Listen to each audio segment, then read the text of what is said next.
प्रभु आंठुआ गोपालंकर आलती करने पर दोली बा पालना स्वतंत्र भाव रखिथे सुसज्जित करी किछि समय बसाइबे एवं आलट चामर करेंगे। जदि घरे छोट आलट चामर रखिपारे ताहले आहुरी भल आलट चामर रखी आलट चामर देवे अर्थात किछि शीतलता प्रदान करेंगे।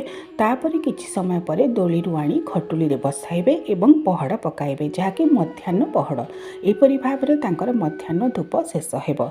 साधारणतः आंठुआ गोपालंकर पूजा जितेबाला कराए प्रत्येक दिन 3 समय पूजा कराए। 3टी भोग बाल धूप मध्याह्न धूप और संध्या धूप। मात्र जदि असुविधावशत 3टी धूप करें तेरे गृह में प्रत्येक दिन सकाळे गोटे धूप दिंतु से ही धूप को बाल धूप और मध्याह्न धूप बोली चिंता करूँ और रात्र पहुड़ पूर्व गोटे धूप दिंतु ताको संध्या और रात्र धूप बोली भावतु। मन रखु श्रीमनारायण विष्णुकर बाल स्वरूपंकर पूजा होउची आंठुआ गोपालंकर पूजा। आज